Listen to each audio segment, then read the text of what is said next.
Bom, então, continuando as nossas conversas aqui falando sobre o tema de impactos da pandemia na educação, nós já falamos com diversas autoridades na área e hoje a gente tem uma parlamentar, que apesar de ser uma parlamentar de São Paulo, mas é uma ativista nacionalmente conhecida da educação, a deputada Tabata Amaral. E eu gostaria de conversar com a deputada sobre alguns pontos, um pouco sobre essa questão da política nacional. Queria falar um pouco sobre a questão do impacto que a pandemia causa na desigualdade social e especificamente na educação no Brasil. E eu queria falar um pouco sobre políticas públicas, pensando na educação pós-pandemia, deputada. Mas antes de mais nada, eu gostaria de agradecer. Eu sei que sua agenda está super lotada, principalmente esses dias, e você tirar um tempinho aí para conversar com a gente é uma gentileza bem grande. Eu gostaria de agradecer a sua disponibilidade. Olá a todos que nos acompanham. Quero agradecer ao professor João Carlos pelo convite. É uma honra poder participar dessa conversa. Como eu disse a ele alguns minutos antes, eu conheci a UFPI quando eu estava no terceiro ano do ensino médio, porque a universidade sediou a Olimpíada Ibero-Americana de Química. Então, o professor Arimateia, reitor da UFPI, foi meu professor, tenho um carinho enorme por ele e tenho lembranças muito boas de Teresina. Pude retornar uma vez, mas faz um tempinho já, então estou devendo uma visita. Obrigada pela oportunidade, estou à disposição. Obrigado. Experimentou a nossa cajuína quando esteve aqui? Guaraná de Jesus também. Provei as duas e levei as duas para São Paulo quando voltei. Tá. Isso foi em 2011, quando eu estava no terceiro ano do ensino médio. Então, faz um tempinho já. Legal. Então, deputada, eu gostaria que você, além de parlamentar, é formada em ciência política, além de astrofísica, mas em particular em ciência política por Harvard, e eu queria um pouco da sua, agora falando com a cientista política, um pouco da sua análise dessa conjuntura política que o Brasil vive hoje.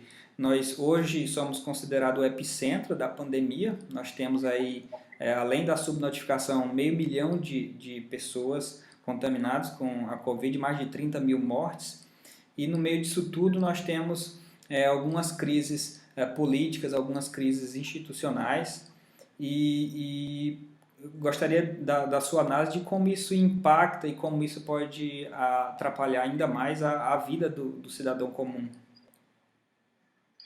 Professor, primeiro acho que vale falar como cidadão, quanto que esse momento que nós estamos vivendo é muito triste, porque já não basta essa crise humanitária que nós enfrentamos por causa da pandemia. O Brasil já tem mais de 30 mil mortos.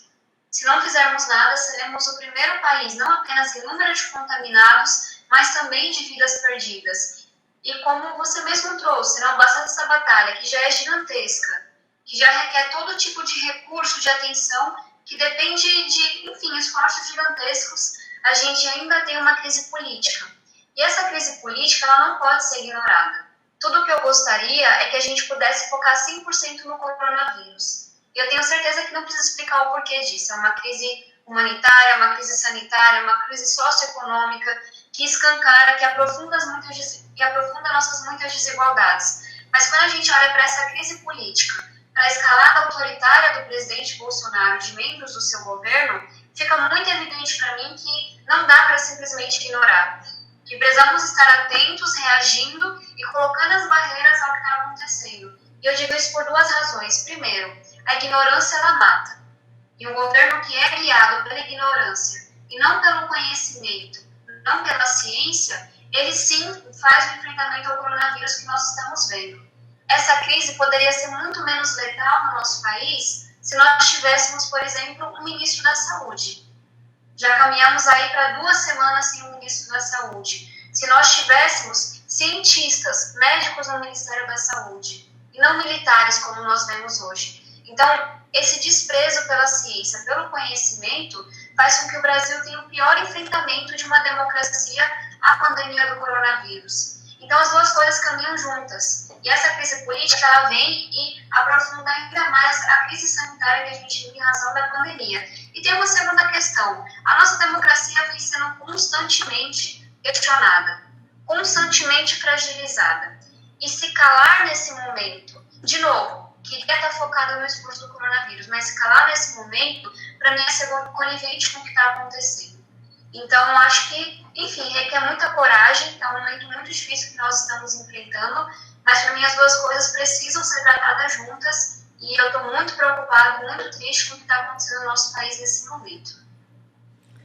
E além dessa questão da crise do coronavírus, nós temos questões muito sérias acontecendo nesse momento que, de certa forma, tira o foco, né, da população, tira o foco das instituições em tentar contribuir com questões que envolvem diretamente o coronavírus, como é a questão da educação, que teremos impactos muito sérios no futuro breve na educação.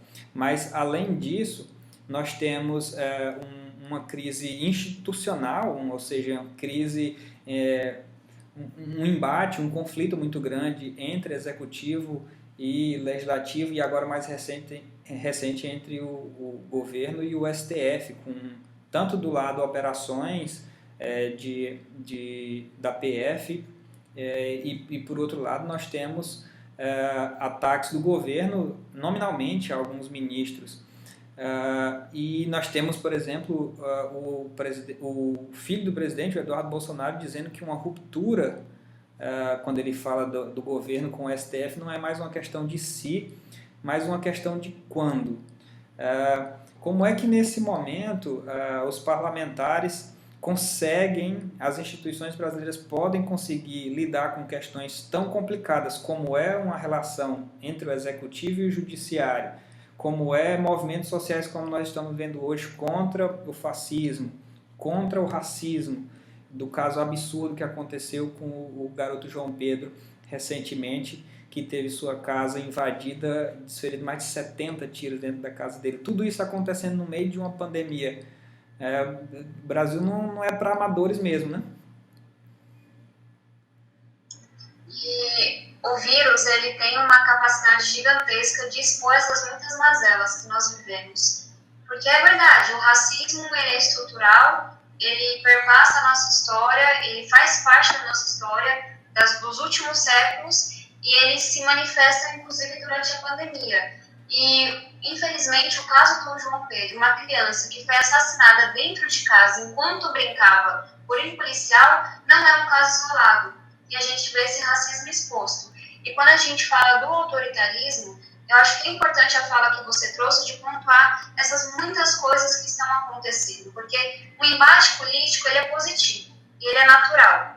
É importante que as pessoas tenham visões de mundo diferentes e que as visões de mundo entrem em confronto, para que a gente possa encontrar um caminho, enfim, que pelo menos a maioria do Congresso concorde, por exemplo, quando a gente fala do legislativo. Não é fácil, mas faz parte. E é uma das razões pelas quais a democracia é o melhor caminho que nós temos, porque ela tem vários mecanismos para a gente ir, de certa forma, ouvindo as diferentes visões. Agora, o que a gente está falando em relação ao presidente da República, seus filhos, não é uma discordância ideológica, puramente. Não é apenas uma discordância de visão de mundo. Tem uma visão de mundo completamente diferente do presidente e de seus filhos. Mas o que a gente está questionando agora é quando esse mesmo presidente ameaça as regras do jogo. Na hora que o campo, que as regras do jogo, a democracia estão ameaçados, para mim já não faz sentido de uma forma tão forte essa questão de esquerda e direita. Porque políticos de esquerda e direita, ativistas de esquerda e direita, não terão como debater se a democracia for, enfim, destruída dessa forma. Então, qual que é o meu esforço lá no Congresso?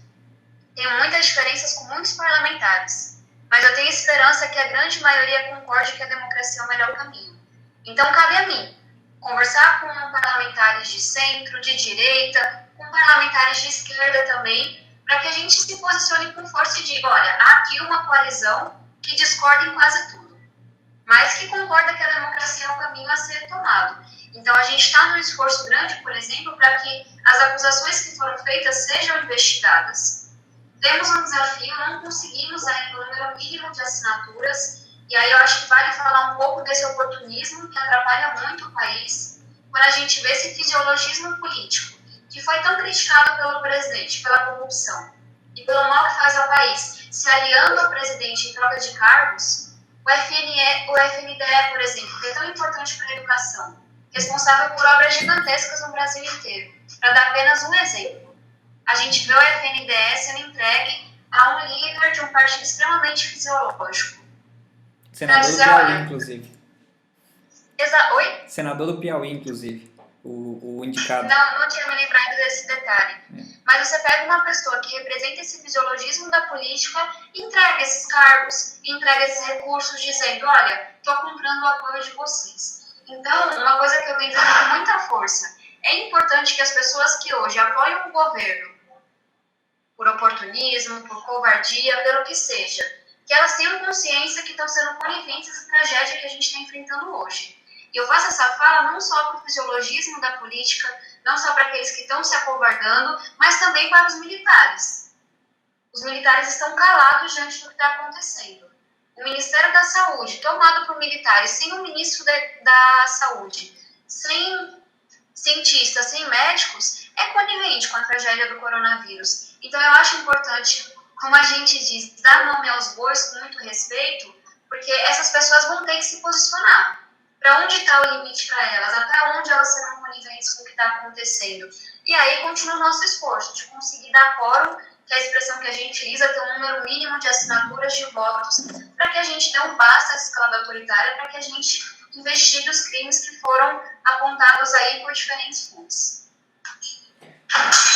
Deputado, eu queria agora falar um pouco sobre a sua atuação parlamentar.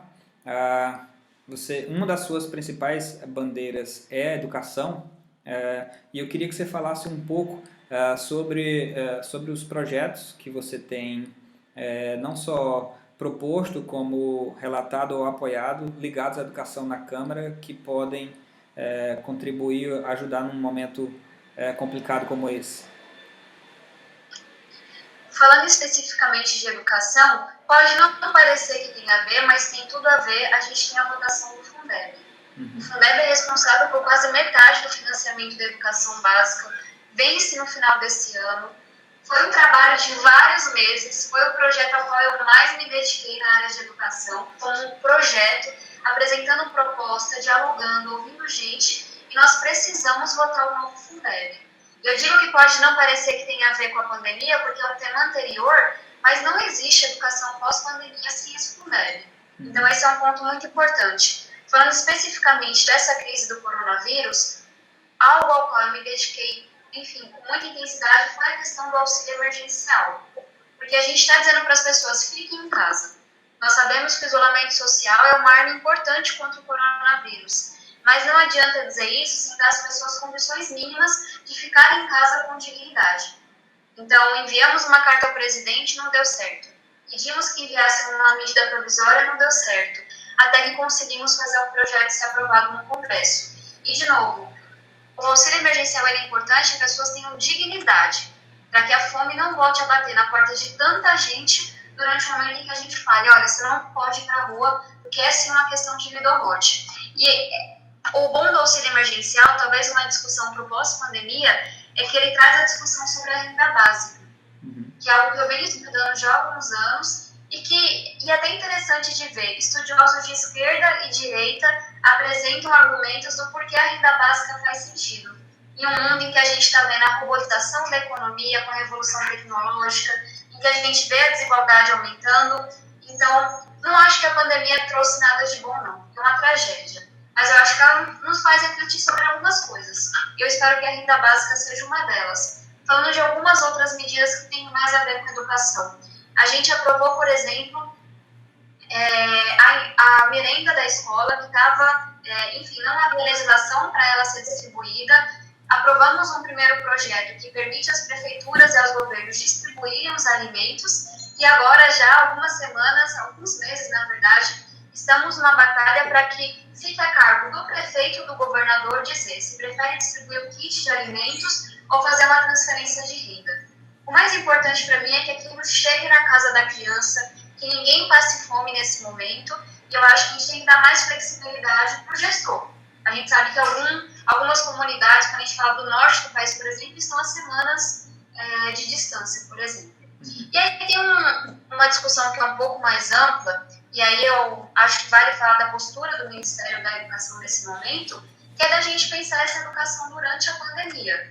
Infelizmente, nós estamos já há quase 1 ano e meio com o ministro da Educação, que é um paladino dessa guerra ideológica, que, enfim, é importante para o governo Bolsonaro, mas que é péssima para a população, e é importante porque cada vez que existe um problema real, ele traz essa guerra ideológica para poder desviar a atenção, e esse ministro da Educação se preocupa com isso, e nada mais. Quando a gente olha para a reunião do dia 22 de abril, para a reunião interministerial, fica muito evidente que a única preocupação dele é com essa guerra, não é com a educação. Porque o ministro preocupado com a educação, com todas as redes do país, com aula suspensa, estaria pensando em educação, né? Não teria outra coisa para colocar na cabeça. E, infelizmente, o que a gente vê nesse momento são algumas experiências de redes estaduais, municipais, que estão conseguindo fazer a educação não presencial chegar a seus estudantes. E eu digo não presencial porque tem que funcionar para todo mundo. Então, às vezes, uma videoaula não funciona. E aí a gente vê alguns casos isolados, mas são quase 6 mil redes, quando a gente olha municipais e estaduais, e sem nenhuma orientação, sem nenhum apoio do Ministério da Educação. A gente sabe a batalha que foi o adiamento do Enem, a batalha que foi para que adiassem as inscrições do Enem, mas o ministro insiste em não tratar com seriedade, diz que vai colocar uma enquete online para decidir o adiamento, ao invés de ouvir o secretário de Educação, ao invés de ouvir os reitores e juntos formularem um novo calendário educacional. Então, de fato, é tudo muito mais difícil. Um governo que preza pela ignorância, que nega a crise que nós estamos vivendo e, enfim, sou ativista pela educação e não vou desistir de jeito nenhum. Mas esse é um ano muito difícil para o nosso país. Eu conversei com a pesquisadora Tássia Cruz, da Fundação Getúlio Vargas. Ela é especialista em economia da educação e ela levantou alguns pontos que você menciona agora, que exigiria do MEC um planejamento antecipado, que são questões extremamente importantes. Por exemplo, ela menciona que certamente pós-pandemia nós vamos ter um aumento por procuras de vagas nas escolas públicas em decorrência da crise econômica. Por outro lado, nos próximos 1 ou 2 anos, quando a gente estiver voltando aí nesse meio termo pandemia pós-pandemia, vai ser necessário um aumento de gastos do setor público com a educação, porque você precisa tomar medidas adicionais. E, ao mesmo tempo, nós teremos redução de receitas dos municípios. Então, é extremamente importante que o MEC esteja se planejando com políticas públicas para não ser pego de surpresa por uma coisa que os especialistas já sabem, mas que a gente não vê uma mobilização do MEC para se preparar para isso. Tem a questão do calendário também, que é algo que o calendário escolar vai estar completamente bagunçado dentro da própria rede. Nós temos aqui, para você ter uma ideia, deputado, em municípios aqui no interior do Piauí, que nós sequer temos um leito de UTI nesses municípios. Então a população ela tem medo de ir para a escola e se contaminar, e ela simplesmente vai morrer, porque na cidade não tem leito. Ela vai ter que ir para Teresina, na capital, à procura de um hospital. São Paulo, por exemplo, nós temos na periferia uma dificuldade dos estudantes de conseguir internet, dados móveis para estudar, mas existe a possibilidade do governo fazer um convênio com empresas de dados móveis, mas em municípios do interior do Piauí que sequer nós temos dados móveis, ou seja, não há possibilidade de a empresa liberar a internet gratuita, porque a internet sequer existe de qualidade. Então, nesses lugares, nós temos simplesmente as redes tentando enviar material e os professores estão tendo que criar novas metodologias, enfim, e sem nenhum tipo de ajuda do governo federal com políticas públicas. Nesse sentido, já que a gente não vê uma atuação do MEC no sentido de contribuir, como que os parlamentares podem efetivamente contribuir com políticas públicas que tentem solucionar esses problemas no futuro? Professor, a maior contribuição que a gente pode dar nesse momento é fiscalizar. e apontar as falhas de gestão, a falta de liderança, porque tudo isso que você trouxe, essa falta de coordenação, da construção de um calendário que converse minimamente entre os diferentes estados, municípios, quando a gente fala da importância de ter alguém que auxilie os municípios e estados a dialogarem, a construir de fato parcerias com empresas de dados, um exemplo que você trouxe que é tão importante também na periferia de São Paulo, a gente sente muita falta de um líder, de um ministro da educação que diga, esse problema da educação é meu, e eu vou ajudá-los a resolver. E aí, quando a gente fala dessa desigualdade, e acho que a nossa batalha pelo adiamento do Enem, que no final das contas foi uma vitória dos estudantes, eu acho que ela mostra muito essas duas realidades que existem, né? De um lado, estudantes com computadores, com internet de qualidade, que tem um quarto, com responsáveis que, enfim, foram para a escola, e do outro, estudantes que dividem um cômodo com vários familiares que não têm internet. Então, mais uma vez, a pandemia dizendo, olha, esse país é extremamente desigual. E se a gente não olhar para essa desigualdade, se a gente não fizer nada para melhorar, sabe, para combater essa desigualdade, a gente não vai aguentar os desafios que o futuro nos vai trazer, não. E eu tenho certeza que, quando a gente olha para a pandemia do coronavírus, a gente tem que entender que o futuro vai ser igualmente difícil. A gente está há 20 e poucos anos do ponto de não retorno do aquecimento global. Não importa o que os negacionistas digam, se não mudarmos a rota, em pouco tempo não teremos mais o que fazer. Aí, uma série de crises humanitárias que vão surgir em decorrência disso. A robotização da economia, que pede um tipo de educação muito diferente do que a gente vê na escola pública mediana. Uma educação que prepare para a criatividade, para a resiliência, para a cooperação. E a gente ainda patina com o desafio da alfabetização. Então, de fato, são desafios muito grandes, e é por isso que frustra tanto a postura atual do Ministério da Educação. E como muitas dessas coisas a gente não consegue fazer via legislativo, e nem seria o correto, a divisão dos três poderes existe justamente por isso. O que nós podemos fazer é tentar dar visibilidade à população do que está acontecendo, para que a população se mobilize e para que o presidente da República tome alguma atitude. Tenho pouca esperança nesse caminho. Inclusive, já protocolei o pedido de impeachment, de, enfim, afastamento do ministro da Educação ao STF com outros parlamentares, em que nós apresentamos mais de 10 atos de improbidade. Coisas que ele fez que não fazem o menor sentido para um cargo, que são atentados à educação. Mas, de fato, quando a gente olha para uma situação como essa e legalmente já não podemos fazer nada, nos resta pedir à população que se mobilize e que olhe. O Brasil está com o seu maior número de jovens de toda a história. Provavelmente nunca mais teremos tantos jovens no nosso país. Estamos no pico. Foi aumentando o número de jovens e vai começar a cair. A gente está desperdiçando isso. Para além da justiça, para além da inclusão, se isso não move as pessoas, esse desperdício vai condenar o nosso desenvolvimento econômico. Então, o que a gente tem que fazer, professor, é exatamente isso. É falar, olha, o que está acontecendo é absurdo. Nós estamos condenando toda uma geração. Isso vai impactar no bolso das pessoas, se nada mais as move.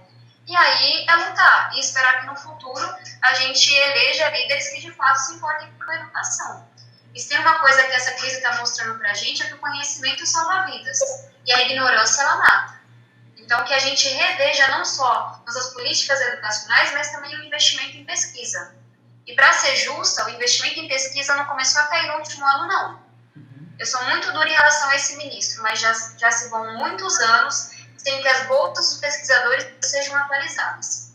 Em que a gente vem vendo cortes em bolsas de pesquisa. Em que a gente vem vendo universidades cada vez com menos materiais, com menos recursos. Não dá para achar que um país como esse está pronto para receber um coronavírus. Todo mundo ansiosíssimo por uma vacina. Poderia vir do Brasil, se nossos cientistas estivessem mais valorizados, enfim, com seus equipamentos que são necessários. Então, ficam aí alguns aprendizados para a gente, né? A importância da educação para o desenvolvimento e que, de fato, conhecimento, ciência e investimento. E o que a gente está fazendo é um tiro no pé, do ponto de vista social e do ponto de vista econômico também. Você tocou num assunto, para finalizar, deputado, que eu queria lhe perguntar, que é essa questão do investimento em ciência, né? Nós temos aí uma boa parte da população que está vivendo algo um pouco curioso, que é uma espécie de uma pré-história científica. no sentido de que muita gente começou a negar fatos científicos, né? Mesmo essa população fazendo uso dos avanços científicos no dia a dia, e há um negacionismo baseado em opiniões publicadas, às vezes falsas, na internet. Mas, por outro lado, eu também faço uma crítica a nós, cientistas. Eu vejo uma penetração política muito pequena dos cientistas.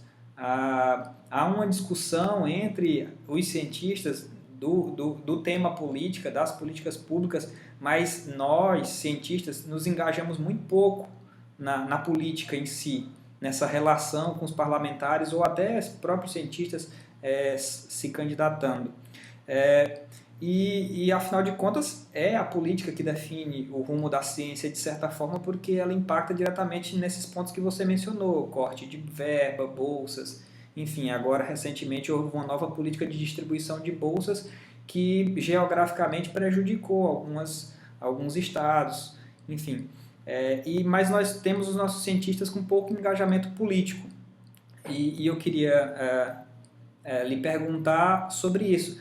Como a gente pode melhorar esse engajamento político dos nossos cientistas para tentar melhorar essa relação da ciência com a população? Eu vejo os cientistas hoje muito distantes das escolas. É algo que eu acho que é ruim, porque nós não vamos conseguir lá ajudar o professor a formar esse jovem valorizando a ciência. Então, como que a gente pode enfrentar isso? Professor, a minha resposta passa exatamente pela questão das escolas. Eu cresci muito distante da política, e muito distante da política também. E eu acho que, é uma opinião minha, mas que para mim é muito verdade, nós deveríamos ter educação cívica e política na escola. Porque o que o senhor escreveu em relação aos cientistas não é verdade apenas para os cientistas. Nossa população como um todo é muito distante da política. E parece que é de propósito, que é para a gente poder não opinar, não poder fazer pressão. Então eu acho que a gente, enfim, tem que ensinar na escola o que faz um vereador, o que faz um deputado, como que a gente pode fazer pressão, como é que a gente pode fiscalizar. Então eu sinto falta de que a escola também seja um ambiente para formar nossos estudantes, não só para o mercado de trabalho, mas também para a vida, para a cidadania. Então eu acho que esse é um primeiro passo. Enquanto isso não acontece, a gente vai precisar estar falando os buracos. Então, por exemplo, no meu mandato a gente tinha um gabinete itinerante. É um trailer com uma biblioteca ambulante que a gente usa para ir para a periferia, para o litoral, para o interior, para debater política, para levar formação para as pessoas, para construir projeto em conjunto. Então, eu acho que passa sempre por formação, por educação política, e a gente vai ter que dar um jeito de engajar essa população inteira que está distante e que acha que a política talvez não tenha jeito. A gente tem que reconquistar as pessoas. E muito da apatia que a gente vê, e até um pouco da descrença com a democracia, não é majoritária, mas ela existe, eu acho que tem a ver com isso. Uma democracia que fica muito distante do seu povo, enfim, faz com que as pessoas questionem se ela é mesmo o melhor caminho. Então, eu acho que o caminho passa por esse aprofundamento da educação política e também por um congresso que tenha mais a cara do Brasil. Assim como assembleias legislativas, assim como câmaras municipais. Uma coisa que eu digo que para mim é super importante: enquanto o Congresso não tiver mais mulheres, mais jovens, mais negros, mais cientistas, mais todo esse povo que representa o nosso Brasil, dificilmente as políticas públicas que estão saindo dali vão ser para todos e todas. Elas provavelmente vão ser para um pequeno grupo que está ali representado. Então, representatividade não é só porque é bonito, porque é justo. É extremamente justo, mas também faz muito sentido se a gente quer que, enfim, esses políticos levem para suas atuações diplomas de realidade do que é esse nosso Brasil e possam representar o interesse de todos lá. Então, acho que esse congresso, essa política que a gente tem, que é muito homogênea, né? Que todo mundo é muito parecido ainda, infelizmente, também contribui para que as pessoas olhem e digam: não parece com essa galera que está lá. Então, eu não vou prestar atenção no que eles estão dizendo, não. Só para finalizar realmente agora, última pergunta, deputado. Recentemente, agora dia 15 de abril, a Fiocruz publicou uma pesquisa que, bom, apesar da Fiocruz ter muita coisa para pesquisar, muito o que fazer, eles tiveram que parar um pouco do seu tempo para pesquisar sobre fake news. mas principalmente porque houve, agora no Brasil, uma circulação muito grande de notícias falsas atribuídas a pesquisas da Fiocruz. Então, a pesquisa relatou os seguintes dados, eu vou ler aqui. 10,5% de notícias falsas assinadas, digamos assim, pela Fiocruz, dizendo que foi a Fiocruz que publicou isso, 10,5% eram notícias publicadas no Instagram. 15,8% eram publicadas no Facebook e 73,7% circuladas no WhatsApp. E nós sabemos que algumas plataformas, como o Facebook e o Instagram, eles têm mecanismos de informar que determinadas notícias são falsas, como nós já tivemos o caso, infelizmente, do nosso presidente da República sendo notificado por uma rede social que publicou a notícia falsa. Mas, por outro lado, o WhatsApp é uma ferramenta complicada de fazer algum instrumento desse tipo, porque, de certa forma, para você fazer, você tem que invadir a privacidade da comunicação pessoal. E eu sei que você, juntamente com o deputado Felipe Rigoni, tem atuado num projeto de lei sobre fake news.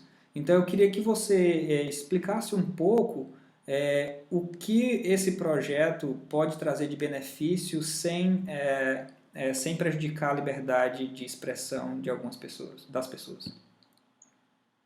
Professor, essa pergunta vem num momento muito oportuno, porque nós acabamos de protocolar, literalmente, não deve ter dado nem uma hora ainda, uma terceira versão desse projeto, porque é um tema extremamente complexo. E tem que ser lidado com muito cuidado, porque a gente, enfim, de maneira alguma pode ferir a privacidade ou a liberdade de expressão das pessoas. Então, já foram mais de 70 conversas com entidades, instituições, com representantes, cientistas. O projeto continua recebendo contribuições, já foram centenas do público, e fica aqui o meu convite para que pessoas leiam essa nova versão do projeto, para terem a última versão com elas, e continuem fazendo contribuições. Explicando o que o projeto faz. Em relação a mensagens privadas, que foi o tema da pesquisa da Fiocruz, a gente tem que ter muito cuidado. Então, de fato, há poucas coisas que a gente consegue fazer. Mas a gente coloca aí uma coisa que eu acho que ela é poderosa, que é o seguinte: já existe no WhatsApp, mas é difícil de acessar, eu não sei colocar pelo menos, e poucas pessoas usam, que é para você entrar numa lista de transmissão, que é quando assim, a pessoa manda uma mensagem para 200 pessoas, você não sabe. Mas 300 pessoas receberam aquela mesma mensagem que você está recebendo. Eu acho que no limite são 256. É muita gente. Você tem que autorizar. Então, eu só posso receber mensagem que venha por lista de transmissão se eu der a minha autorização prévia, e eu só posso ser incluída em um grupo se eu der a minha autorização prévia. Pode parecer uma iniciativa tímida, mas eu acho que ela vai ter um efeito muito grande. Porque a ideia é que listas de transmissão não faz muito sentido, enfim, não é a coisa mais poderosa do ponto de vista de eu conversando com um amigo, mas eu acho que vai colocar algumas barreiras. Olha, se eu quero receber a notícia do Jornal X, ele me comunica e eu dou a minha autorização. Agora, o que a gente quer impedir é que as pessoas fiquem mandando indiscriminadamente sem você sequer saber que está numa lista de transmissão. Então, foi o que a gente conseguiu fazer quando a gente fala do ambiente de WhatsApp, para de maneira alguma interferir em privacidade e liberdade de expressão. Quando a gente fala das redes, são 3 iniciativas. Uma delas é o combate a robôs. A gente coloca ali com muita força. As plataformas já derrubam milhares de robôs todos os anos. Só que a gente não tem transparência em relação a isso. Então, na hora que a plataforma identificar um robô, tem que ter um rótulozinho dizendo que é um robô. Porque eu digo isso porque há robôs do bem. Por exemplo, o saque de uma empresa, que tem um robôzinho ali te respondendo. A gente sabe que é um robô, isso não representa um risco. Tem um robô como a Glória, que ajuda no combate à violência contra a mulher. O que a gente não quer é robô se passando por gente. Robô que imita a postura de uma pessoa, que rouba a identidade de uma pessoa. Então, robozinhos do bem vão estar lá com um rótulozinho. É um robô, robôs que mentem, que falsificam, tem que ser derrubados. Tem uma segunda coisa que é a questão da transparência. As plataformas hoje, elas não divulgam seus esforços de combate a fake news. Então, por exemplo, já aconteceu do Instagram rotular um post, um story do presidente da República como falso. Já aconteceu do Facebook derrubar um conteúdo. A gente acha que isso é um pouco arbitrário. Então, o que a gente coloca? A plataforma, você tem que dizer quantos robôs encontrou, quantos você derrubou. Como é que você decidiu que aquele perfil do Bolsonaro, que aquele post do Bolsonaro era fake? Por que você agiu no dele, mas não agiu no do fulano? Tudo bem, você tem a iniciativa de vocês, mas tem que ter transparência. E se você decide, por exemplo, rotular o post de alguém como falso, aquela pessoa tem que ter o direito de resposta. No caso do Bolsonaro, foi correto o que eles fizeram, mas quem garante que eles não vão fazer isso contra um grupo específico? Então a gente coloca, vocês vão fazer o que vocês quiserem aí, beleza. Só que você tem que notificar a pessoa antes e ela tem que ter o direito de resposta. Ela tem que poder recorrer. E a gente coloca também que nenhum conteúdo pode ser derrubado por ser falso. Porque a gente acha que isso de derrubar conteúdo é algo muito perigoso. Você quer rotular, você rotula. Agora, derrubar intimadamente também não. Então, essa é a segunda coisa de transparência. Tem uma terceira coisa que a gente não conseguiu construir um consenso ainda, que é qual é o caminho para você decidir se o conteúdo é desinformação ou não. A gente encontrou uma solução que todo mundo concordasse. Então, a gente coloca. Vai ter que ser criado um comitê multissetorial que, por um ano, vai ouvir todo mundo. E aí a gente pede que esse comitê nos apresente um caminho daqui a um ano para que a gente entenda se aquele é um caminho seguro para a gente verificar o que é ou não fake news. E a gente coloca isso porque é extremamente necessário. As fake news fizeram com que o Brasil voltasse a ter sarampo, por exemplo, são responsáveis por um monte de responsabilidade quando a gente fala do coronavírus, vem distorcendo as eleições, mas a gente entendeu que nesse momento combater robôs e trazer mais transparência seria já um passo importante. E aí a gente tem mais um ano para amadurecer a discussão sobre como é que a gente decide se um conteúdo enfim, é desinformativo ou não. Deu para entender mais ou menos? Deu para entender. Então, enfim, resumi o projeto, mas ele está à disposição. Quem for nas minhas redes sociais, está lá o número do projeto com pesquisa para poder fazer suas contribuições. Então, eu lhe agradeço por essa conversa, por esses esclarecimentos. E fica aí um convite para você retornar ao Piauí, retornar a Teresina, quando for possível, à nossa Universidade Federal do Piauí. Professor, eu só queria fazer um adendo. Eu sei que é uma rivalidade com o Guaraná Jesus, mas foi a primeira vez que eu encontrei, estava mais pertinho do Maranhão, mas também gostei muito da cajuína. Isso, eu ia lhe dizer que o Guaraná Jesus é do Maranhão, mas a gente somos irmãos aqui, então a gente consome tanto cajuína quanto Guaraná Jesus. Mas, em São Paulo, só conhecia a tubaína. Então foi a primeira vez que eu conheci o Guaraná Jesus e a cajuína e gostei dos dois. Tá, muito obrigado pela participação. Muito obrigada. É uma honra. Abraço.